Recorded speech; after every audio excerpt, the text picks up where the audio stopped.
Hello, everyone, and welcome back to the Breakdown Besties podcast. I'm Ananya, I'm Akshay. and together we have 14 years of experience writing for shows like Mismatch, Wedding.com, Rana Naidu, Ishq in the Air, Grahan, and a host of others that have gotten stuck in development hell but will hopefully see the light of day one day.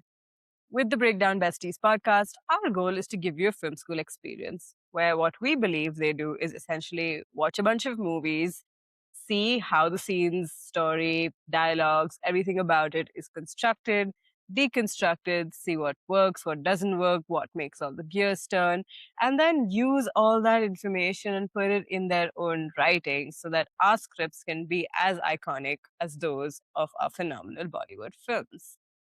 And today, the film that we are going to be breaking down, as you know, is a Bhai Ki Sukha film because we thought we haven't done one ever. So Yeah. why not? And they are fairly commercially successful, fairly being an understatement. And that is Ek Tha Tiger, written by Aditya Chopra, Kabir Khan, and Neelesh Misra. So, Akshay, do you think we're going to do another Bhai Ka film after this? We don't know. Probably like we might do Bajrangi Bhaijaan. Like we can do a Kuch Hota Hai, Yeah. which he has in the But that's not a cameo Bhaika film. A film. Bhaika Yeah. film is like this Ek Tha Tiger Wanted bodyguard types. Yeah. But this was a massive upgrade to Wanted. Like we can't God, yeah. Yeah. Like guys, if y'all don't know, obviously y'all don't know. We watched Wanted thinking that we could do something with it. We could not. we There could is not. nothing to Yeah. study there. I'm sorry. Great Yeah. commercial success, whatever, but Yeah. nothing to break down there. Yeah. We couldn't break down that film. But No. let's see. Bhai might do another great film or something. We don't know that. So then we can break that down. Cool. So let's get into it the way we always do by going into the log line. Now, to talk about the log line, I think it's important we get on the same page about something. Okay. This is not a spy film where they happen to fall in love. This is a love story where they happen to be spies, right? It's a love story with the backdrop of spies. So Spies, I yeah. wanna call this movie like an action rom-com film. Back in the day, Yeah, we used to have those Tom Cruise movies like Night and Day. Like that is the genre of exactly. this Date film. night, things like Date that. night, Yeah. exactly that. Yeah. Like I don't wanna Yeah, put this yeah. in a spy thriller as a genre. Yeah. So, what is your logline? Your logline is your film's guiding light. When you are lost in the weeds of your script and you can't see the forest for the trees, and you're lost, and you're like, film ka mudda, why am I writing this scene? What is this dialogue supposed to do? What's really the point of this? That's when you go back to your logline because it will give you all those answers. Why? Because it reduces your film to a helpful four elements, which essentially tell you why you're writing this film and what needs to be incorporated. Those four elements are one, your flaw, block, limitation, wound, need. Essentially, this is what is within you as a protagonist, what is stopping you from achieving number two, goal. Your goal is the reason you're watching the film. The characters are going on this journey, you're following them on this journey to achieve this goal. Then you have number three, which is your conflict. Your conflict is an outer obstacle which challenges your inner need. It is a manifestation of it. If you are a coward, you will face a tiger as your conflict. And that is essentially what keeps the story running. It is your story engine. One conflict after another is why people are always at the edge of their seat, wanting to see what happens next. How will you overcome it? And then finally, you have stakes. Stakes are what your character will lose should they not achieve their goal. It is simply not achieving the goal, it is going one level lower. Right? So, with that being said, I'll read out the logline of Ek Tha Tiger that I have. When a RAW agent falls in love with an ISI agent, they must figure out how to escape the two agencies lest they lose their lives. Yeah. Great. Simple. Yeah. Yeah, there's You have your limitation over here, which is that he's a raw agent. So it's not very internal at this point, but it's Yeah. also a bike of them. So Hmm. don't expect that.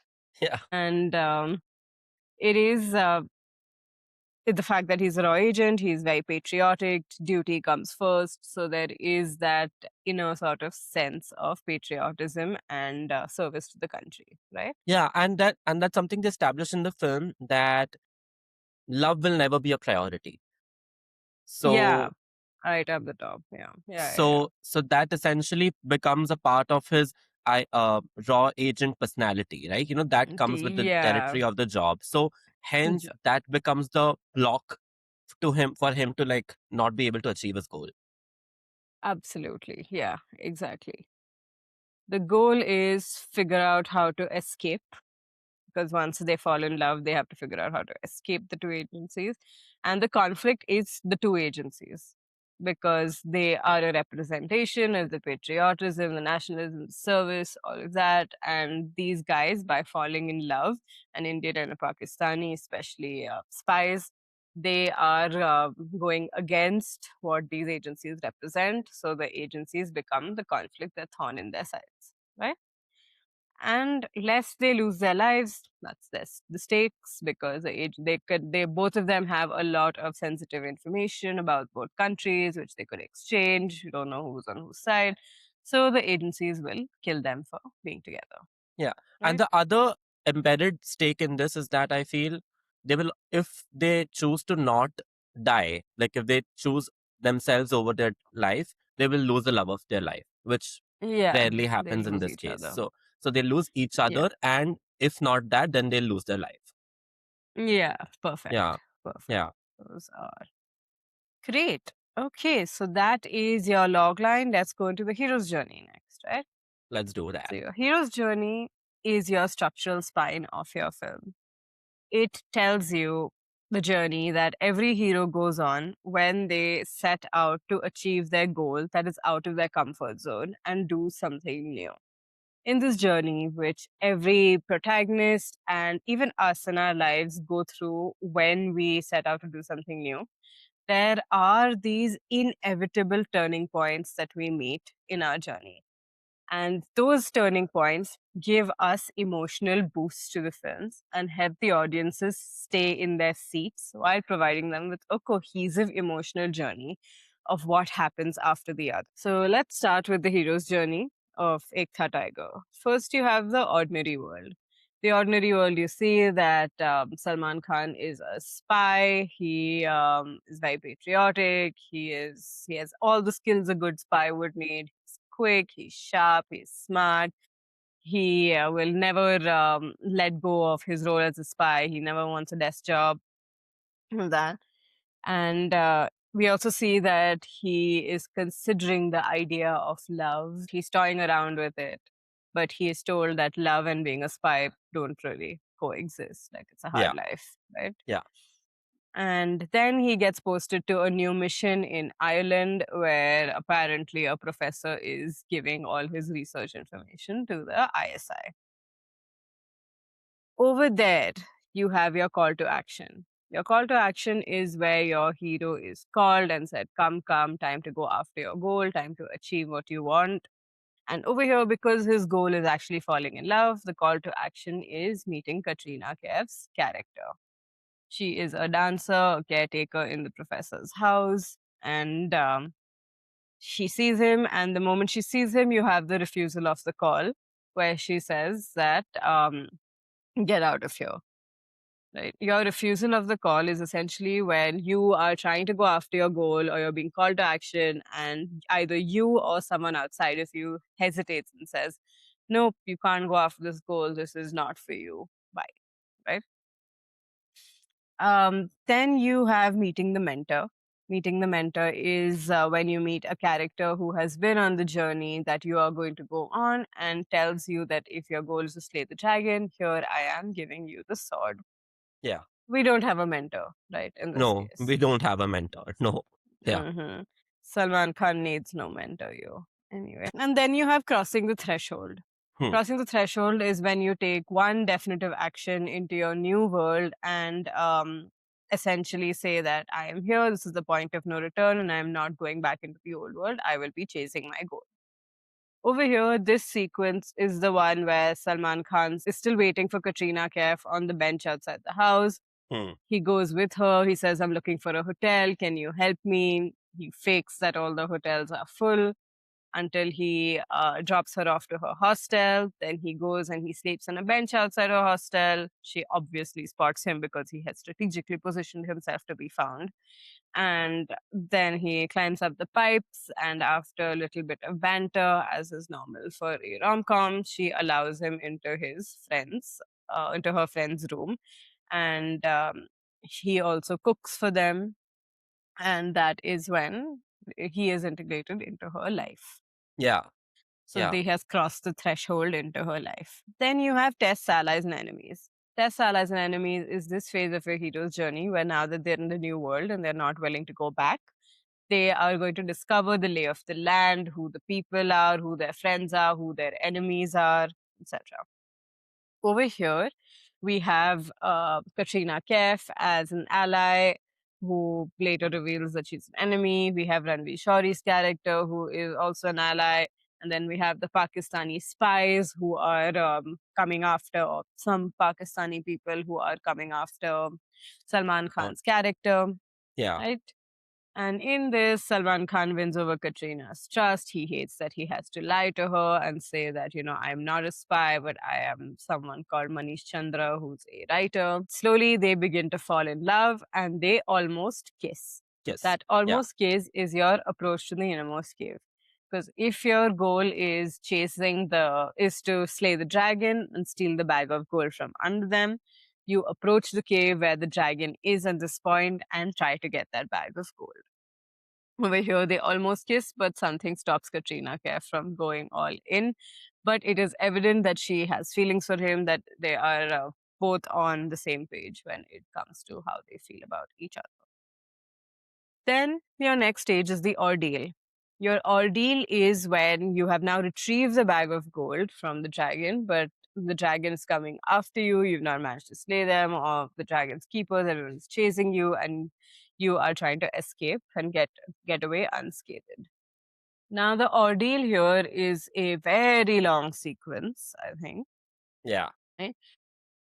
So the ordeal begins with Salman Khan's character finding out that Katrina Kaif is a Pakistani spy. He manages to get away from her to steal the material he'd come to steal, but he has to leave her and go back to India. And of course, they realize that they can't be together because they are both spies and they would never allow it. They both have duties to their desh slash Yeah. mulk.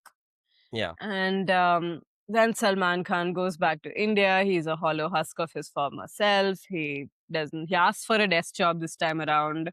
So he's like, okay, I can't do this. Then a mission comes up in Turkey, and because of a setup and payoff for Chekhov's gun there, we find out that even Katrina is going to be there. So he goes. They both confess their love to each other, and they decide to run away together. But even in that running away together, as they're making that plan, Salman Khan learns that Katrina might be double crossing him and is doing this only to give information to the agency, to ISI. See. Yeah. And then you finally have the reward. The reward is when you're able to get away with, leave everyone behind in your wake, escape them, and have a moment of peace with you and your bag of gold. Over here, it is the fact that Katrina was in fact not double crossing Salman Khan, but double crossing the agency or betraying the agency, which is when they go to Cuba instead of going to Kazakhstan as they Yeah. had lied to the agencies. Yeah. And they have a great time in Cuba, and that is their reward. Reward. Yeah, I also like the Cuba bit was so beautiful, dude. Like it was Yeah. actually very well shot. Like I Yeah. actually paused the film and looked at like flights to Cuba and I do think the yeah. whole film is quite slick shot. Like the fact Hmm. that it's 2012 and it's still very hard to pull out this kind of quality. Yeah. Like I thought like nothing looked tacky. Obviously, a lot of it had to be CGI and VFX, but Hmm. nothing looked that way. No, not at all. Yeah. No, it was Yeah. actually very well done. And after Humtum, it felt like a big upgrade where they Yeah. actually went to all the locations.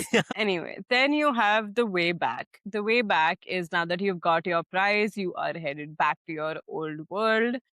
But there are still enemies in your wake, and you have to fight them off, fend them off to be able to make your way back.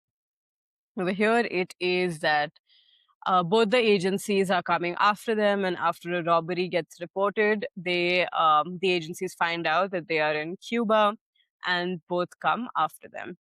As they're trying to escape their agencies, Katrina gets caught by the Pakistani agency. Then you have your resurrection.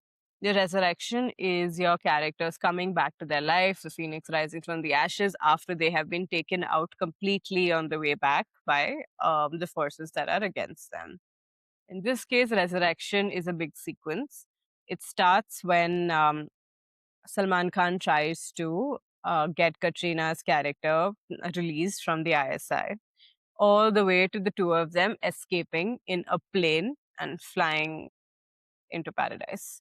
Yeah. Mm, so that is he is at his lowest when the love of his life gets kidnapped by the ISI, and they resurrect through this entire sequence where Salman Khan promises the Indian agencies that I will make her turn and she'll give us all sensitive information, and then turns out कि नहीं उनको चकमा दे रहे थे, Hmm. and they actually escape, Yeah. and that is them having resurrected. And finally, you have the return with the elixir. The return with the elixir is when you go back into your old world, but now you're a new person. This is a phone call between Salman Khan and his old handler slash boss when he goes back to safety, and his boss calls him and he's like, "What in the world are you doing?" And he's like, "I want to live my life the way I want to live my life, yo." Yeah. Right? Without any And regrets. cool. Next, shall we go into the theme of the film? Let's do that. Yeah. So, what is your theme? As an artist, we all have points of views and opinions on the world, and our art is simply a medium of conveying that to the world. So, your theme is how you do that.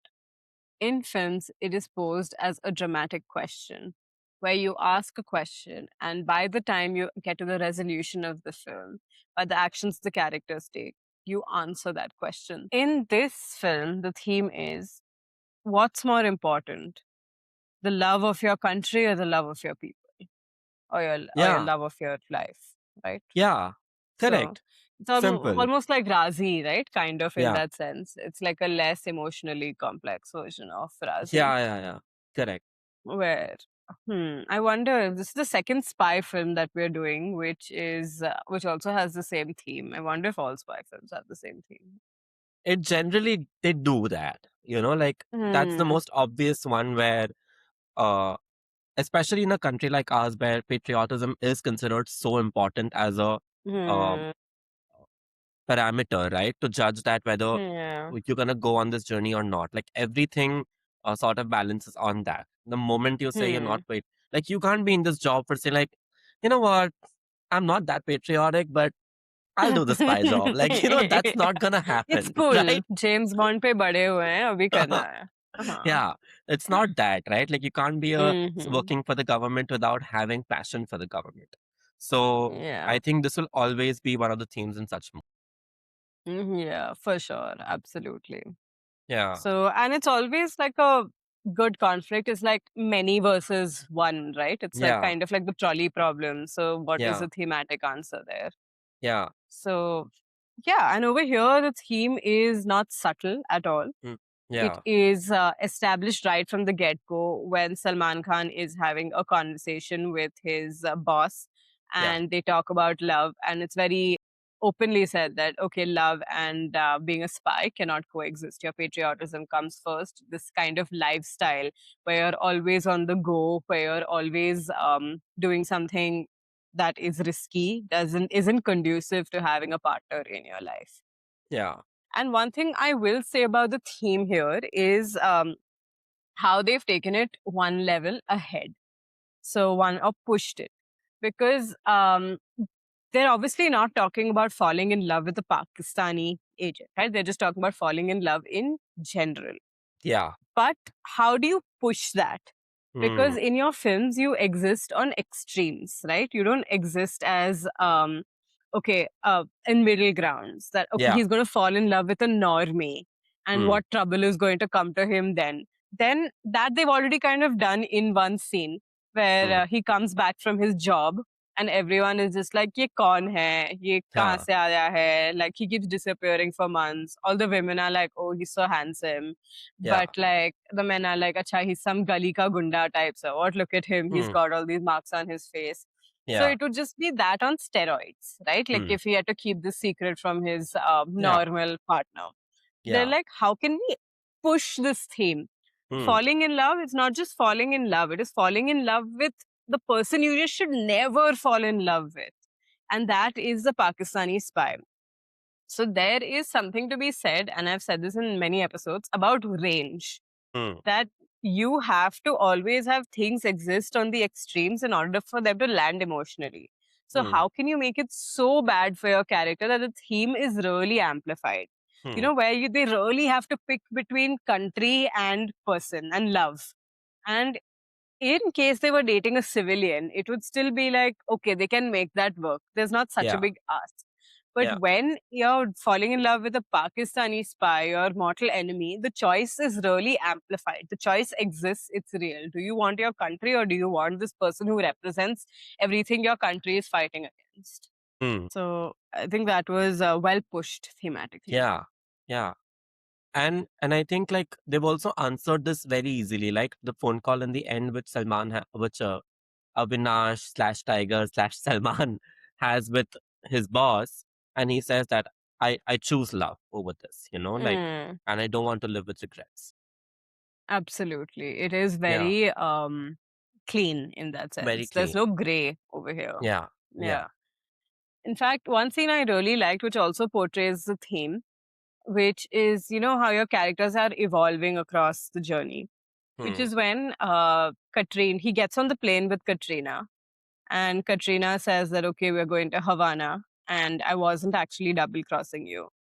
And Salman says, yeah, you know, I saw you the other night with your people. And hmm, she's like, okay, so how did you still choose to join me when you thought that I was going to betray you?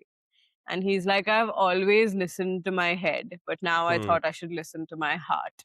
Yeah, And I thought that is a very nice way of showing character change thematically, where he is someone who put the country first, and now he's putting himself first, and he's trying that. So he's like, even though it might be a little risky, unless I take the risk and see what it leads to, I will never be sure. yeah, So I think that was a good moment of showing progression yeah. For sure, for thematically. sure. Yeah, Okay, let's go into scenes and sequences next. yeah. Uh, I want to mainly talk about the opening scene of the film because I feel like there are multiple things they try to do with the opening scene and multiple techniques because it's a long sequence, right? So, uh, Hmm. many things they tried to employ here. First, I want to talk about delivering the audience expectation from a genre film. Hmm. So, the fact that somebody has purchased a ticket for a particular genre, they're expecting certain kind of emotional beats to be hit. So, like, let's say if you're going for a horror film, whether you're going for a musical or in this case, an action film, they would immediately want to experience the thrill of that genre. So, if you're watching a musical film, you would want to watch a musical number immediately.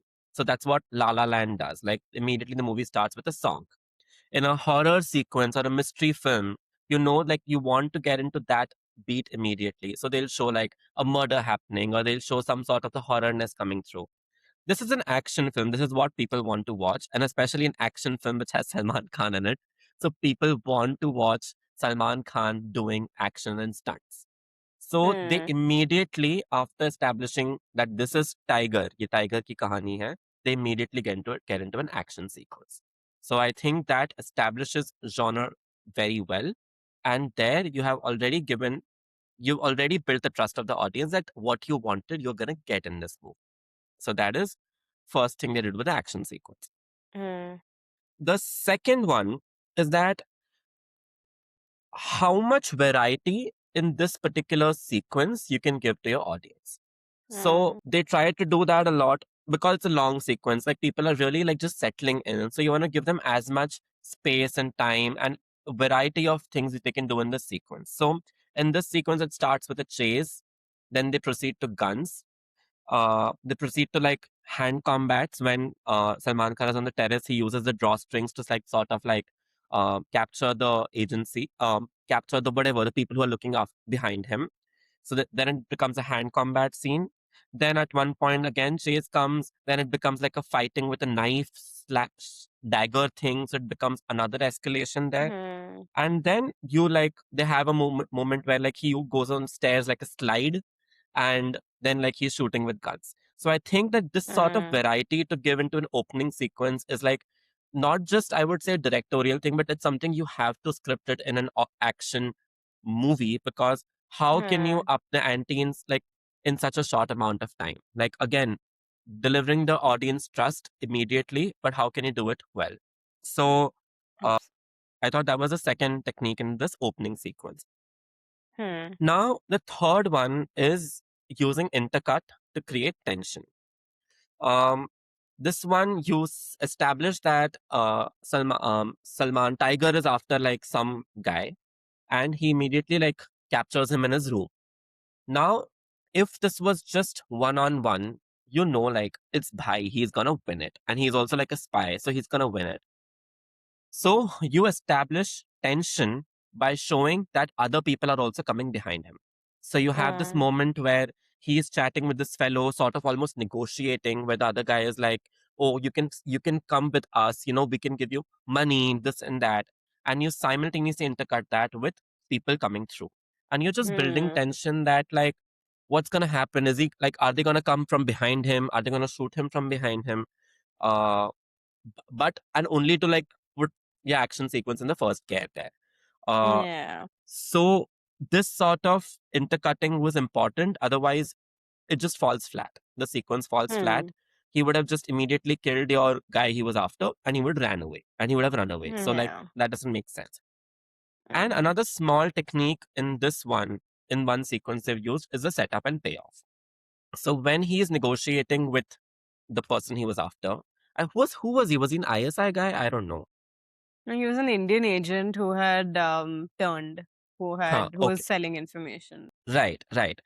So when he's negotiating with him, the Indian agent offers him money. So and immediately Tiger keeps the money in his pocket. So we're like, oh, okay, chalo, like that he's gonna keep this him for himself. We im- we know that not gonna spare him, but we think chalo the money is like a side thing he's taken for him. Like Hmm. that's like a mischievousness of his character. But Hmm. Hmm. later on, this money is being used to end this action sequence and is used as a distraction. So when he Yeah. sees that people are all around him and he's been cornered from four ends, he throws the money in Hmm. the air. People want money, so they go after the money. It creates like a pandemonium of sorts, and he is able to escape through that. So I thought that was Yeah. a good setup and payoff in this very same sequence. So that's my Definitely. breakdown of the very first sequence of Ekta Tiger. For sure. They always give these movies like a great opening sequence, right? To Yeah, have you yeah. invested in. It is the way you will get your audience buy-in. Otherwise, they're gonna Hmm. immediately like be like, "What the hell is this, man? Like, we didn't sign up for Absolutely. this." Yeah. Yeah. Yeah. Hence, like when they say genre bending stuff, like the bending happens halfway or midway through the film. Like Yeah, they you can't literally. do that. It can't happen right now in the opening sequence of the film. Yeah. It can, but not in this film. In Sure. fact, I think this was, if you're really getting into that, the, a betrayal of the audience of sort. Because you're Huh. telling them that you're getting into this spy film, Hmm. but there is nothing spy-like about the film. Hmm. It is fully, it's through and through a romance Yeah. where there happen to be action sequences. Yeah. So when they open without the action, without the romance as part of it, which is in fact what the movie is all about, you Yeah. are phoning it in. You are Yeah. setting up expectations which you're not going to meet. Because that happened to me. Because Hmm. I hadn't seen Ekta Tiger before, and Hmm. I was excited about it, especially once the movie started and opens with YRF spy universe as the thing. Yeah. So Yeah. I'm just like, oh, okay, like this must be a good, whatever, good for a bhai ka film. Spy film is done commercially. It must be cheesy Yeah. and all of that, but there's Yeah. something in here about a spy film. And then I was disappointed that it's Hmm. set it up as a spy film, but this is Hmm. actually a romance through and through. There are no spy elements there, like, or the elements are there, but they're very they're in the background. They're not Yeah. actually, doing anything with the spy angle over here. Like Hmm. once they've gotten the information from that guy in Dublin or whatever they need to, there's nothing there. That's done. Yeah. It's That's just about done. the love story. Yeah. Yeah. So, and he's not even actively going after it. He just happens Hmm. to find that one day where he can break in and get Yeah. the hard disk, and there he finds Katrina, Yeah. but as a spy. But otherwise, there is no plan to go after her. And him Yeah. plan is I Yeah. will befriend Katrina क्योंकि वो caretaker है and उससे somehow I will get the information. But Yeah. you're not That's focused on very it. weak. Yeah. I agree. Yeah. Hmm. So in fact, I think such an opening is good for a spy film, a really good spy film. Like they've got a very good spy film opening, but does it contribute or set Hmm. up the expectations of this film realistically? My answer is no. Sure. Yeah. But I don't. But it's a very. I think this is a very uh a- astute observation because it's a Salman Khan film. You know, like it's like you wouldn't want to disappoint Salman Khan fans. So like you can't have Yeah. like a romance beat in this opening sequence. Hmm. Ideally, like it should happen. So like while he's on this chase, like he sees like this one couple's really enjoying their life. And like he has this Yeah. one pause where it's like, oh, Moment where like exactly. I can't get this. So you know that would Yeah. sort of like blend it in immediately. But I guess they just don't want to do that, you know? Like, They just don't want to. No, no. yeah. Yeah. Okay. I'm gonna go into the next scene which I have. Hmm. Which and in this scene they have employed the technique of foreshadowing. Where which is the scene I'm talking about, Tiger and his boss, where Hmm. he's come over to have Tiger's dal, and they're all having like a fun time and this and that. And they end up talking about love and relationships. Where the boss asks कि तुम्हारी कोई तुम्हें किससे प्यार है, and he's like नहीं, and he's like did you fall in love with somebody, and he's like no I can't, like I couldn't because you know how our life is. So it's a little bit of the foreshadow of what the main conflict the movie might have eventually, which is that uh he is going to fall in love with somebody and he will not Hmm. want to live in regret with for that girl. So I thought that was Hmm. a good foreshadowing they tried to do there with the boss's character. I want to talk about something which is the breaking the narrative for the Indian films, which is the for the interval's sake. So, uh, generally, like films all over the world, they don't have interval, but our Bollywood films they do have interval. And one thing can be easily done, which is like you write it as a three-act structure, and then you decide that this will become the interval point. But I feel like more and more going into it that you need to plan for your interval moment also, because Yeah. you're giving the audience an opportunity to go out of their seats. They're like, they might not want to come back. So, how do you build this moment up? Now, in this case, which has happened so far, that Tiger has come to know that uh, Zoya is also a spy. Now, again, this could have been a good enough moment for them to like leave the story here and the interval could have happened. People would have come back. They slightly push it one step ahead in this case, where he shoots the bullet at her, and you think like, okay, what's gonna happen now? Now, and when the film starts after the interval, you sort of re-begin the film in some way. That you know he's gone back to the opening image of the film, what was in the beginning of the film, like he's gone back home. The things you were talking about, like people in his colony are looking at it. He's like nicely doing the getting the milk in the morning, and then you see him give the debrief, blah blah blah, and then you look back and cut back and say that oh he had actually let her go when he sees her in the Hmm. in the Istanbul conference. Ideally, this could all have been saved, where it could have been continued from that scene. He's like, you go. And, or she could have just said that, oh, I also love you, but I can't be with you. Like it could have Hmm. been either that moment. But because we are in this narrative where we have to break it for the interval's sake, at least they've tried to do it in a non-linear way here. And I think it was done well. Like because I was curious to Done know what well. happened. Like it's almost Yeah. like writing series, like how to like end on a cliffhanger so that your audience Hmm. wants to come back for episode 2. And sometimes for a Yeah. cliffhanger, you have to almost cheat, which was the case here. Yeah. But Hmm. yeah, works. Storytelling devices. Mm. What can we do? Yeah, yeah. Again, cliffhangers are one of those things which, I mean, in a film, it's okay like this because it's got a very specific purpose to serve. Yeah. But Jesus Christ, when Netflix tells you that every episode needs to end on a cliffhanger, I'm like, people, after you can do that for your first 2 episodes, but after that, people are not coming back because of a cliffhanger. They are Yeah. coming back because they like your characters and they want to watch them. Like, understand the fundamental difference between a movie and a series. Your Yeah. series are character driven and people are coming back to watch them. That's why even in season 4, when your school kids go to space, like everyone is like, sure, I'll go to space with you because they like them Yeah. enough. Not because Yeah. you've created a cliffhanger. Okay, is the rocket going to make it back from the moon or Yeah. not? Like, No, it's just nobody cares. Correct. Yeah. mm, so frustrating. I want to talk about it's a um it's a technique, but it's only used in one. It's a character technique, but it's used particularly for one sequence. And the character technique is the character of a trickster. The character of a trickster, you don't know what side he's gonna go on. Like, is he with your main protagonist or is he against your main protagonist? You are not aware of that. And you're sort of like keeping that thrill on. Like, is he with you? Is he not with you? Is he with you? Is he not with you? So there's a constant push and pull. They've tried to do that with whether Zoya is on his side or not. So after he has gone to her and said that I love you, and they have that scene on the, I don't know, like a next to the riverside where she's like, "Okay, I also like you, but I can't be with you."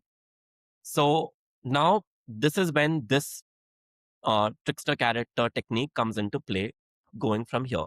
So he goes to her. Let's get a dance. Can I have a dance with you? And she says no. So in that moment, she's like, Mm, I can't do with you. He forces her, like he uses like the confidence of the others, and she finally goes. And here he says that I can, I'm choosing to be with you. I can compromise on everything. Now it's up to you to decide whether you want to be with me or not. After this dance, you have the call. After the dance, she's not with him. She runs away. She like just walks away. So in this moment, again, there's the pull of that, like, oh, she's not interested or she cannot do that. Next thing you know, they are running away. They are on a boat. And so you're thinking, oh, she's with him. Cut to when they're on the go, he sees that she's still meeting her ISI fellow agents. So you think that, okay, and he realizes that no, she's not with him. Like she was double crossing him.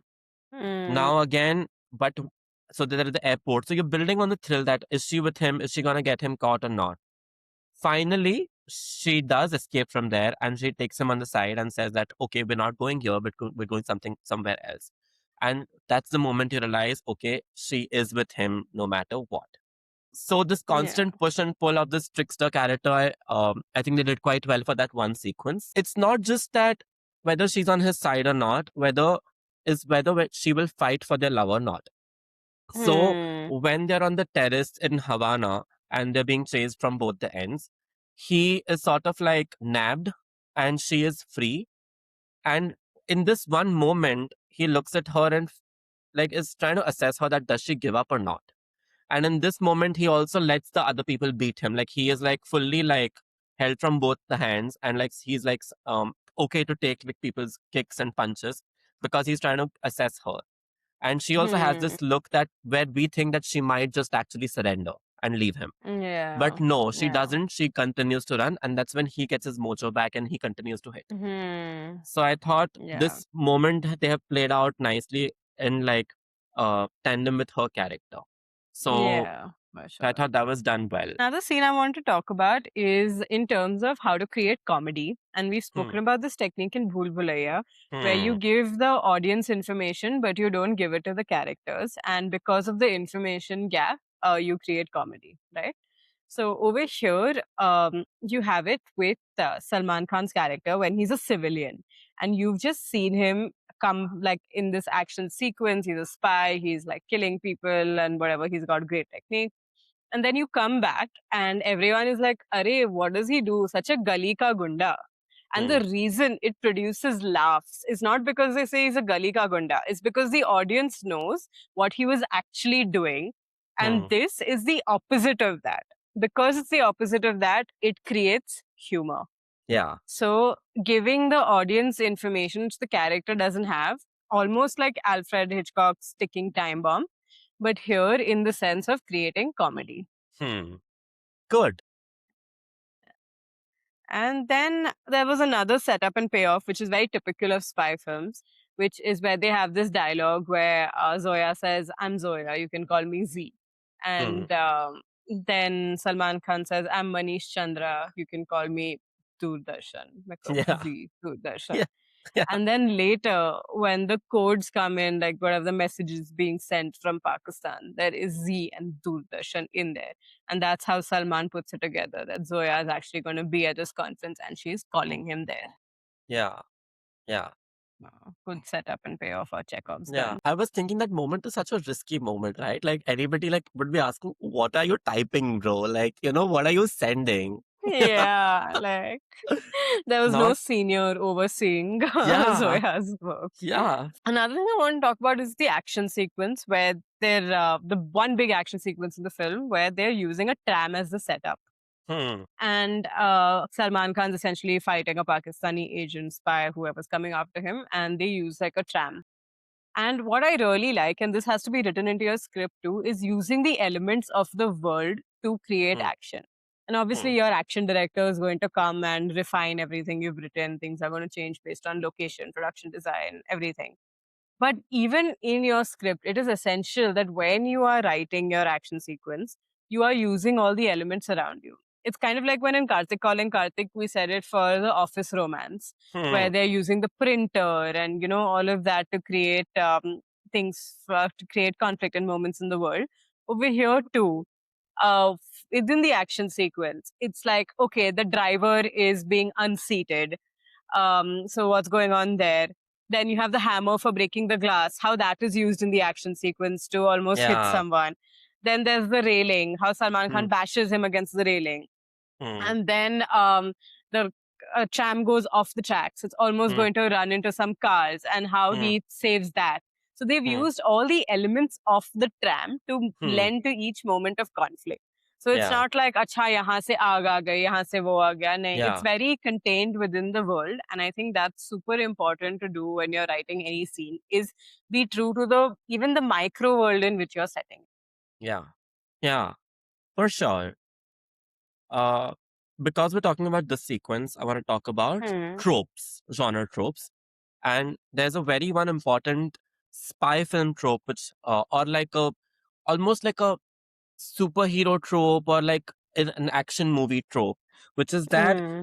while your main hero is on a mission, there will come a time where he will have to compromise the mission for the safety of other civilians involved where the action is taking Hmm. place. So when let me give you an example of Spider-Man. Like Spider-Man is about to fight Green Goblin, but the Green Goblin has put this bus in like danger, and there are like kids on the Hmm. bus, and like other people are on the bus, and so now Spider-Man has to make this decision where does he continue chasing Green Goblins, or does he let these people die? So Hmm. here also, where Salman or Tiger was fighting the agent, or like agent, right? Somebody, the ISI Someone, yeah. agent. Yeah. Uh, he could have had the option to like get off the tram with him and like follow him. But in this moment, Hmm. he chooses that no, he will have to save the lives of so many people involved. So it's a Yeah. very true trope to these kind of movies, like an action film, uh, Hmm. because that's where you also establish character, that our character is Yeah. above the villain, right? Like the villain was okay Villain. leaving so Yeah. many people in like danger, but Danger, our yeah. hero is above that. Okay. For action, I mean, for spy movies, another genre trope is the double crossing, which you mentioned Hmm. in terms of Katrina's character, Hmm. where whose side is she on? Is she on Salman's side? Is she on the side of, the ISI? So that is again also a very common genre trope, which is done in order to create tension and mystery and, what's going to happen next. Can we trust Yeah. this character? And it's Yeah. also really useful when you have a character like Salman Khan here, who is very doodh ka dhula in that sense in terms of his intentions. That I Yeah. am here for you, Katrina. I will never let you go. Yeah. This character almost creates, because she is a little bit of a trickster, like you said, creates more empathy for Salman Khan's character, more empathy for your spy, which is why it works well in your film because then you are caring more and you're more invested in your spy. Yeah. I And wish another one. I feel if this movie was more nuanced, they would continue using this trope in a when the moment where he goes and says that, Hmm. I'm running because I need to be like I need to get her to India so that she can reveal Hmm. information to Ranveer's character in the end when he's actually trying to save her. If it Yeah. was written that way, that it's almost like he was double crossing her, you Yeah, know, the big reveal the big reveal is that it would have landed in so much more, right? Like, moment. but Yeah. like you said, it's bhai ka film, he's doodh ka dulawa. He will always like want to be my like the No. straight jacketed. But I feel like Exactly. they could have there was a missed opportunity here. Definitely. Definitely. Yeah. Yeah. Now, the one trope I want to talk about is giving nicknames to each other.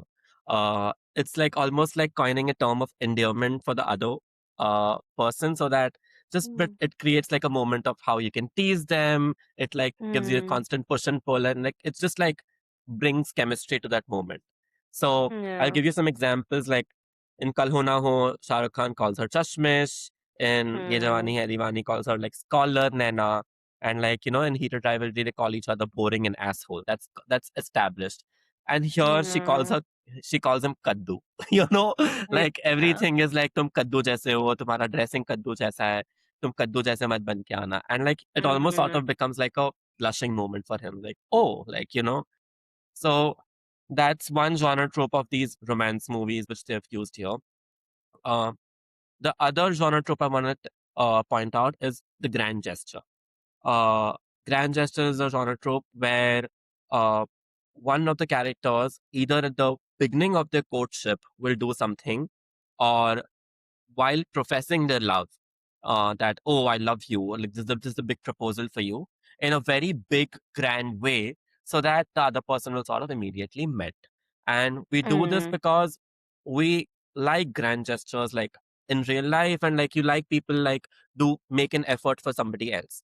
In this case, he takes her to the park and he shows her this meteor shower and says this happens like once in every 20-25 years.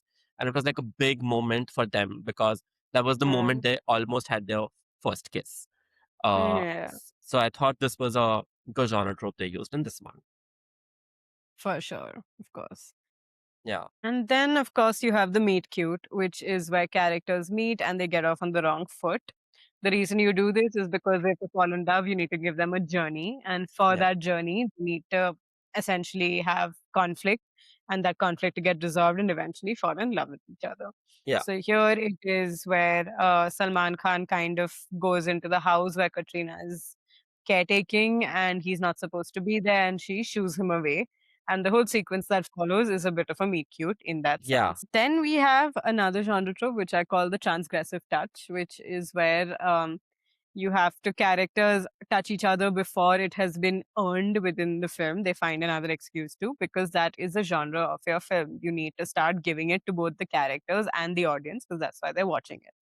So this is where Katrina is looking at Salman Khan's hands and she says कि हमारे हाथ writer जैसे नहीं पहलवान जैसे दिखते हैं, and she touches them. yeah, So that is like a moment of electricity which you also want to give to your audience and you want to kind of tease that this is coming, stay with it, stay with it. And then Yeah. they also do it with the dancing Dance sequence, sequence. Yeah. where Katrina Kaif needs to give direction to the spotlight, and she says, "Dance with me so the spotlight can follow us." Again, it's a reason for them to touch, even though Yeah. it hasn't been like the painting sequence in Lotera. Yeah. And so, Yeah. yeah. Okay, let's go into character next. Yeah. So I want to talk about Tiger's introduction in this character, in terms of how he's created and how all his traits are established within the first opening sequence itself. So, first, what I really like is how the first shot of Salman Khan is seen, should this have been a spy film, uh, in a mirror. And it's a fleeting this, like, comes, goes, and the guy's like, oh God, oh my God, Salman Khan's here, because he is a spy and spies are always existing in the shadows, they're existing in stealth mode. I thought it's a great introduction of the spy like quality of Salman Khan, where he's seen in a little snippet in the mirror and taken away. The next thing is the reaction of the Hmm. guy, which is where he's like, oh my God, Salman Khan is here, extract me, he's running, they should have taken me out of Yeah. here long. So immediately, this character is scared of Salman Khan. And it is kind of like the technique of building admiration, Hmm. where if other characters are speaking well about you, you know that this character is someone you admire and like, you should admire and like. So here, because this character is scared of Salman Khan, you're already establishing him as someone formidable without Hmm. even having seen him properly yet. Hmm. And then he is introduced through action, through his kick, which is because it's a spy film and it's a Salman Khan film, that has to be done. So they've done that. And also, he doesn't attack first Hmm. whenever he's fighting. It's only when he's attacked, or does he attacks offensively but in Huh. defense. So Yeah. you show that he's not needlessly violent, Hmm. which is another trait you like about your characters, that they're not stupidly violent. Hmm. And also, he knows how to negotiate because he has that conversation with the guy with he's giving him the Hmm. dollars, all of that. So he also knows how to have a conversation. He's mild mannered in that sense. So Hmm. they've, in one sequence, they've used a lot of techniques to establish much empathy for your character. Yeah. Very well noted. And to build more on his character, like I want to talk about the scenes which follow after that, especially the one debrief scene where he has with his boss. Uh, and there are a lot of informations which are like lot of information which is like given here, and they sort of build on his character. That a he takes no breaks. He's constantly Hmm. on his mission. So even when the boss offers that, why don't you take a break? Why don't you go on a holiday? He's like, no, I can't. Like I need to be out there for my country. Hmm. So you establish like his really like he's passionate about his job here. Uh, then you also establish he has a great equation with his boss. So you Hmm. also know that like it's not like he's a likable guy. Like he can make friends, Hmm. and you always like watching such characters. He also says that, oh, I'm waiting for your dal. So you know, like he's a great cook. Again, like these adds Hmm. layers to his character, which also comes in later when when he cooks for the first time for Katrina's character. Like it comes in Yeah. handy there. And is that he's also carrying the secret that he can't tell anybody that he's a spy, because that Hmm. is sort which will put his love life in jeopardy. And you show that in cutaway sequences where he's like, "मैं सबको क्या बोलूं?" And people, there are these talking heads Hmm. of people like, क्या करते हो? So Yeah. it again like adds layers to his likability, and it sort of tags Hmm. him, you know, that oh, Yeah. he's the main character you have to root for. But one Hmm. interesting thing which they have done here is that all the spy films, what they do is that they establish this character as a really suave guy who has a lot of charisma, and like he can get along with the ladies very smoothly. But here he is not one of those guys. So when he does Yeah. meet Katrina's Kev's character Zoya, he is sort of like fumbling. He's on a back foot. Like she calls him that, like your dressing style is like horrible. Hmm. Kaddu jaisa dressing style hai tumhara. And like, you know, he's nervous about like touching her. He's not a smooth spy. So I thought that Hmm. subversion was sort of like Nice. Yeah. lended you into this romance story, because again, like you Hmm. said, it's not a spy film, it's a romance film. So that is how they subverted this trope for this Hmm. particular movie, so that like it just feels fresh. Yeah, very well noted. Nice. That is all I have on Ekta Tiger.